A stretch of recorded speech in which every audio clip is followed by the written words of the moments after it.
দর্শক ভূমিকা দীর্ঘায়িত করব না, শুরুতে অনুরোধ করি আলোচনা ভালো লাগলে চ্যানেল সাবস্ক্রাইব করে আমাদের সাথে যুক্ত হতে পারে। অনেক আলোচনা করলাম, আমরা একটু বাংলাদেশের পরিস্থিতি নিয়েও একটু আলোচনা করতে চাই। হ্যাঁ, বাংলাদেশের পরিস্থিতি নিয়ে আলোচনা করার আগে এই যে নতুন খবর আছে, আজকের কয়েকটা বিষয় আছে, তার মধ্যে ইম্পর্টেন্ট হচ্ছে স্বরাষ্ট্র উপদেষ্টা বলেছেন নির্বাচনে আইন শৃঙ্খলা পরিস্থিতি খুবই ভালো থাকবে। আর একটা কথা তিনি বলেছেন, এই যে গত 23 তারিখে দিল্লিতে শেখ হাসিনা একটি অডিও বক্তব্য রেখেছেন সাংবাদিক সম্মেলনে, সেটার নিয়ে তিনি মন্তব্য করেছেন শেখ হাসিনার বক্তব্য নির্বাচনে প্রভাব ফেলবে না। মানে শেখ হাসিনা যে বলেছেন যে ভোট কেন্দ্রে যেও না, এই ধরনের কথা কিন্তু তাদের দলের নেতা কর্মীদেরকে বলেছে। প্লাস শেখ হাসিনার কোন উস্কানিমূলক কথা বলেছে কিনা আমি এমনটা দেখিনি। রাশেদ হায়দার ভাই, আসলে যে নির্বাচনটা হতে চলেছে কেমন হবে? আরেকটা কথা, নাসিরউদ্দিন পাটোয়ারির আজকে লাঞ্ছিত হয়েছেন হাবিবুল্লাহ বাহার কলেজে। শিক্ষার্থীরা তাকে ঢোকার পরে তার সাথে ঝামেলা হয়েছে, তারা আপত্তি জানিয়েছে তিনি কেন সেখানে আসলেন, তাকে তো এখানে আসার জন্য দাওয়াত দেওয়া হয়নি। এরপরে ডিম নিক্ষেপ হয়, ধাওয়া পাল্টা ধাওয়া হয়, এরপরে তিনি লাঞ্ছিত হন, পরে আবার নাসিরউদ্দিন পাটোয়ারির সমর্থনে আবার মিছিল হয়। কি পরিস্থিতি দেশের? ওইখানে আজকে যে ডিম মারাটা হয়েছে বা জুতা মারা হয়েছে, এটা কিন্তু নাসিরউদ্দিন পাটোয়ারির নিজস্ব লোক দিয়ে করাইছে। এবং একটা জিনিস আপনার ছবিটা যদি খেয়াল করেন, দেখেন ওরে বাঁচানোর জন্য একটা দাড়িওয়ালা, সামান্য দাড়ি এবং চুল লম্বা লম্বা একটা ছেলে সামনে দিয়ে আসে দাঁড়াইছে, দেখছেন? এই ছেলেকে আজ থেকে 1.5 বছর আগে ককটেল সহ ধরা হয়েছিল, তখন বলা হয়েছিল যে এ আওয়ামী লীগের দোষর ওই ছেলে, সে আওয়ামী লীগের নাকি বোমাবাজি করতে আসছিল। সেই ছেলেকে আজকে দেখা হইল নাসিরউদ্দিন পাটোয়ারির বডিগার্ড। এখন বুঝেন, বাকি আর কিছু বলার দরকার নাই। দ্বিতীয় ইলেকশন, আর ইলেকশন হবেই না। আপনারা এখনো বলতেছেন এটা, আমি বলতেছি ইলেকশনই হবে না, আবার ইলেকশন। শেখ হাসিনা কাউরে বলছে যে যাও তোমরা মারো ভাঙো না। শেখ হাসিনা বলছে নো ভোট, নো ভোট। আমাদের যেহেতু নৌকা প্রতীক নেই, আমরা ভোট দিতে যাব না, আমরা কেন্দ্র যাব না, আমরা ঘরে বসে রাখবো চুপচাপ। আমরা চুপচাপ ঘরে বসে রাখবো, কোনো দরকার নাই, ভোট কেন্দ্রে যাব না। সে সহিংসতা আওয়ামী লীগ করবে না।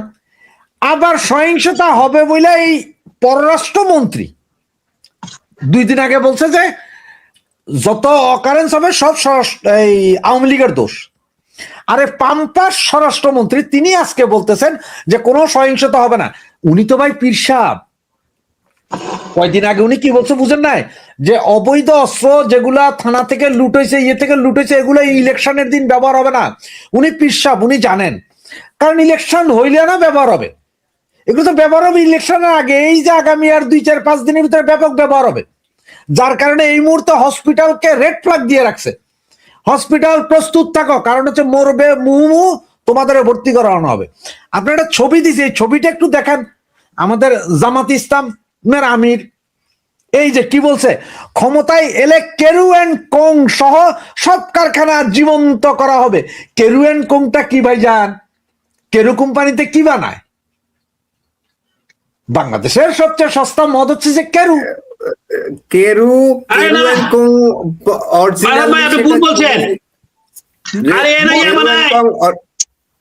আরে শরবত বানায় আপনি, দেন রফিক ভাই। কেরু এন্ড কং হচ্ছে একটি চিনির কারখানা, চিনি অলাভজনক, সেখানে ভালো চিনি উৎপাদন হলেও এখানে যে পরিমাণ ব্যয় হয় উৎপাদনে, সেটা বাংলাদেশের মার্কেটে বিক্রি করা যায় না। বাংলাদেশে ম্যাক্সিমাম চিনি চলে ভারতীয়, কিন্তু এটাকে লাভজনক করা হয়েছে। কেরু এন্ড কং থেকে এই অ্যালকোহলের উৎপাদন করা হচ্ছে বর্তমানে ব্যাপক হারে এবং খুবই লাভজনক পর্যায়ে চলে গেছে কেরু এন্ড কং। জি রাশেদ হায়দার ভাই, আপনি বলুন। হ্যাঁ, সেই কেরু এন্ড কোম্পানি মানে মদ উৎপাদন কেন্দ্র আরো জোরে খুলবেন। কারণ হচ্ছে কি, ওনারা ওই যখন শুনছে যে মানে আমেরিকা বইলা ফেলাইছে কি জামাত ক্ষমতায় আসবে, তখনই ওনারা তাড়াতাড়ি গেছেন আমরা শরিয়া আইন হবে না, কেরু খুলবো। প্রয়োজনে এখন যদি বলে কয়দিন পরে তো বলতে পারে যে আপনারা কোনো টেনশন নিয়েন না, নারায়ণগঞ্জের প্রতিটা পল্লী তো শামীম ওসমান তারা ভাঙ্গা তুলে দিছে। আমরা প্রয়োজনে বাংলাদেশের প্রতিটা সিটি প্রতিটা ওয়ার্ডে রেড লাইট জোন করব, এবং ওইটা কি করব, সুন্দর সুন্দর 5 তারকা বিল্ডিং করব, ফুল গ্লাস। মেয়েরা সুন্দর উলঙ্গ হয়ে গ্লাসের সামনে সামনে দাঁড়িয়ে থাকবেন, আপনারা চয়েস করবেন ডুবেন। এটাও জামাইত তারা বলবে। এদের নেতা 2 দিন আগে বললো কি যে ঢাকা ইউনিভার্সিটির বেশ্যাখানা ছিল, মদের আড্ডা ছিল। আমাদের সাদিক কায়েম আসার পরে এটা চেঞ্জ হয়ে গেছে। চিন্তা করেন। এখন আমি মাঝে মধ্যে প্রশ্ন করি, আমার সেদিনও প্রশ্ন হয়েছে যে এখন মেয়েরা বাইরে না, কয়দিন আগে কইছিল না তুমি কে আমি কে, রাজাকার রাজাকার, এখন তো এরা মিছিল করতে হয় তুমি কে আমি কে, বেশ্যা বেশ্যা, এটা করে না কেন লাল বিপ্লবীরা? সুতরাং ইলেকশন হবে এই চিন্তা বাদ দেন। আর যদি বলেন যে না তারপরে হয়ে যাবে, এটা ইলেকশন হবে, এটা সিলেকশন হবে। আপনি গত পরশু দিনের হাত পাখা মার্কার একটা মিটিং যদি দেখেন, এটা ছবি বিভিন্ন পত্রিকা ভাইরাল হয়েছে, সেখানে ওখানে যারা গার্ড দেয় তারা টোটাল আর্মস এমুনেশন সহ, এই দাড়ি মারি সহ কোত্থেকাইছে এ ভাইরা, এ ভাই লোক আসছে কোত্থেকে? তবলিকের নাম দিয়া অলরেডি বাংলাদেশে নাকি 9,000 পাইকা ঢুকছে। এদের সবার কাছে সশস্ত্র অস্ত্র সহ। তবলিকের নাম তবলিক, এগুলা কোথায় যাবে? এই জন্যই রেড ফ্ল্যাগ দিতেছে আপনারা ইয়েতে, কোথায়? হসপিটালে, যে প্রস্তুত থাকেন। আপনি আজ পর্যন্ত বাংলাদেশে কোভিড ছাড়া আর কখনো শুনছেন এই কাণ্ড? কেন বাংলাদেশে দিতেছে? তাহলে ইলেকশনের সময় আপনার গন্ডগোল হবে না কেমনে করে? সবই পীরের দুনিয়া। যেটা রাশেদ হায়দার ভাই, রফিক ভাই, রাশেদ হায়দার ভাই যেটা বললেন, এটা তো ঠিক যে হাসপাতালগুলোতে রেড অ্যালার্ট দেওয়া আছে, এটা তো সত্য, যুদ্ধকালীন সময় যেটা হয়। এখন এই যে 12 ফেব্রুয়ারি কি আমরা কি ভোটে যাচ্ছি না যুদ্ধে যাচ্ছি? আপনার কাছ থেকে মন্তব্য শুনবো। এটা তো আমি বলবো কেন, এটা আমার তো বলার কোনো ইয়া নেই। আমাদের সরকার যে ধরনের আপনার মানে কথা বলতেছে, যে ধরনের কাজ করতেছে, সেটাই তো আমরা বুঝতে পারেন। আপনি কি এই পর্যন্ত বয়স তো আপনার কম হয় না, আমার কম হয় নাই, বহুত ইলেকশন হয়েছে, বহুত ইলেকশনে গন্ডগোল হয়েছে, বহুত জায়গা হয়েছে, কিন্তু হাসপাতালে রেড অ্যালার্ট জারি করে দিয়েছে, বিশেষ নির্দেশনা দিচ্ছে যে ইলেকশনের ব্যাপারে। তার মানে কি আপনি ইলেকশনে আপনার সহিংসত হবে, এটা আপনি আগে স্বীকার করে নিছেন। তাহলে মানুষের মধ্যে আতঙ্ক তো আরো বেশি ছড়ায় পড়বে।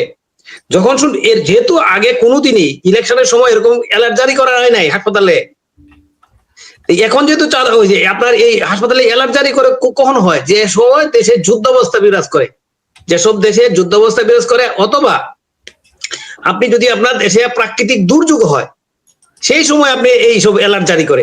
আর এখন কি প্রাকৃতিক দুর্যোগ হইতেছে? এখন একটা ইলেকশন হবে, ইলেকশনের আগে যদি আপনি এই ধরনের অ্যালার্ট জারি করে, এটা নিতে তাহলে মানুষ এমনিতেই বয়ে যাবে। সরকারই তো আপনার অলরেডি আনুপাতিক স্বীকৃতি দিয়ে যাচ্ছে যে দেশে একটা আপনার গোলযোগ হবে। আর গোলযোগ তো অলরেডি হচ্ছে। আপনি যে রাশেদ ভাই বলছে, এখন আজকের যে ঘটনা আপনি দেখেন, ঘটনা এই যে মির্জা আব্বাস এর সাবের এলাকায় যে নাসির উদ্দিন পাটোয়ারির উপরে এই যে ঘটনা, এর আগেও 2 দিন আগে হয়েছে। এবং নাসির উদ্দিন পাটোয়ারি যে 2-3 দিনে যেগুলি গণসংযোগ করছে, প্রত্যেকটা জায়গায় গিয়া সাধারণ মানুষ আছে না যে ফুটপাতে বিজনেস করে, তার সাথে চরম বিতর্ক করছে। এবং একটা লোকে ফুটপাতে বিজনেস করতেছে, তারা বলছে যে আপনি কোথায় লেখাপড়া করছেন? ঢাকা ইউনিভার্সিটি লেখাপড়া করছেন? আরে ভাই, তোমার মতো ঢাকা ইউনিভার্সিটি লেখাপড়া করছো, তুমি তো 2টা কথাই বলতে পারো, কিসের লেখাপড়া করছো ঢাকা ইউনিভার্সিটি? ঢাকা ইউনিভার্সিটি দেখা বললে কি আপনার সোনের চাঁদ হয়ে গেছে? এই লোকটা যে শিক্ষা নিয়ে অপদস্থ করছে, এবং সে এবং বলছে যে আমি যদি পাশ করি তাহলে দেখে নিব, বা ইলেকশনের পরে 12 তারিখে পরে দেখে নিব, আমি এই কথা বলছে। ওরা তো সন্ত্রাস করে অভ্যস্ত হয়ে গেছে। এখন মনে করেন মির্জা আব্বাস সাহেব, আপনি ভাই, বাংলাদেশের চুরি, চাঁদাবাজি, সন্ত্রাস সব সময় আছে, কম বেশি থাকে। এখন এই ভদ্রলোককে প্রথম থেকে আপনার শুরু করছে যে হাদিরে জন্মালো, প্রথম তোর না বুঝে সরাসরি বলছে যে হাদিরে মির্জা আব্বাস মারছে, এবং তারে আক্রমণ করছে। সে হাসপাতালে গেছে দেখতে, সে ভদ্রলোককে আক্রমণ করছে।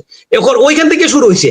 এবং একটা মির্জা আব্বাস সাহেব কিন্তু গত 2 দিনেই আমি তার ওনার বক্তব্য শুনছি যে আমি কি বলবো, বলার কিছু নাই, ওই ছেলেটা আমার পায়ে পা রাখে আপনার ঝগড়া করতে চায়, মানে আমার কিছু বলার নাই, আমি কি বলবো, আমার তো বয়স হয়ে গেছে।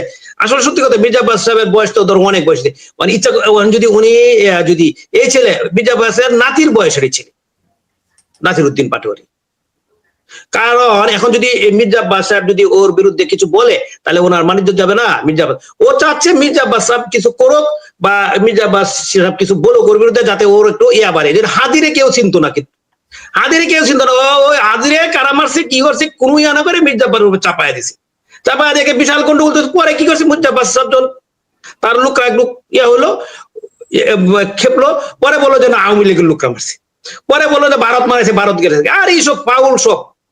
এখন মনে করে যে মির্জা আব্বাস সাহেবের সাথে তাকে একটা মানে তার বিরুদ্ধে যাতে একটা মানে স্ট্যান্ড তৈরি করতে পারে, ওই জন্যই আপনার এই ধরনের কাজ করতেছে। নাহলে প্রতিদিন ফুটপাতে গিয়া বিভিন্ন জন প্রতিদিনই মানুষের সাথে শেষ ঝগড়া করে গিয়া নির্বাচনে ক্যাম্পিং এ গিয়ে, যে আমি তারেক ছেলেটা আছে, তারেক ছেলেটা আমি মানে পছন্দ করি, তার আসল তার তো বিনয়ী, ওই যে ফিল্ডে কাজ করতে যায়। খুব অনেকেই বলে যে আপনারা ভোট দিব না, আপনাদের অসুবিধা না, আপনি আমার দোয়া করেন। আমরাও তো বিভিন্ন সময় বিভিন্ন জনের জন্য ভোট চাইতে বিভিন্ন গ্রামেগঞ্জে গেছি আগের থেকে, অনেকেই বলছে না ভোট দিব না এই সেই, কিন্তু তার আগে ফিডাতে এসে দোয়া করে। আর ওই ছেলে মানুষের ঝগড়া লেগে যায় এবং সে হুমকি দেয় 12 তারিখের পর দেখে দিবে। What is this? এটা তো ইচ্ছা করে সেগুলো করতেছে, যা কিছু করতে ইচ্ছা করেছে করতেছে, বুঝেন নাই? আর এখন মনে করেন যে এই যে নির্বাচনের যে ব্যাপারটা আসছে এই ধরনের, এবং আজকে কিন্তু চরম ভাবে যে নাহিদ ইসলাম মির্জা আব্বাসের তারেক জিয়ার নাম ডাইরেক্ট বলছে, যে তারেক জিয়া নির্দেশ দিছে এই করার জন্য। তার মানে কি নির্বাচনটা হবে? এটা আপনি কি করে আশা করেন? দেখবেন 2-1 দিনের মধ্যে এমন একটা বিশৃঙ্খল তৈরি করবে, কারণ সরকার তো তারাই, সরকার প্রশাসন তো তারাই চালায় যে নির্বাচন বন্ধ ঘোষণা করবে। দেখেন আপনি, তাহলে তারেক জিয়া সাহেবের নাম আসছে নাকি, মানে ওরা গ্রাউন্ড তৈরি করতেছে। ডাইরেক্ট বলছে নাহিদ ইসলাম যে মির্জা আব্বাস তারেক জিয়ার নির্দেশে কাজ করছে। নাহিদ ইসলাম সংবাদ সম্মেলনে বলছে এসা মিথ্যা কথা কিছু না। আপনি নির্বাচন আশা করেন কিভাবে? নির্বাচন হবে আশা করি না আমরা এই মুহূর্তে। জি রফিক ভাই, রাশেদ হায়দার ভাই, আপনাদের দুজনের প্রতি কৃতজ্ঞ যুক্ত হয়েছেন, এবং এতক্ষণ যে সকল দর্শক আমাদের সাথে যুক্ত ছিলেন আপনাদের প্রতি অনেক প্রীতি ও ভালোবাসা।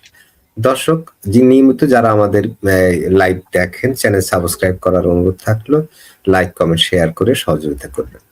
দর্শক দেখা হবে পরবর্তী ভিডিওতে, পরবর্তী লাইভে। সে পর্যন্ত সবাই ভালো থাকুন, সুস্থ থাকুন এবং নিরাপদে থাকুন।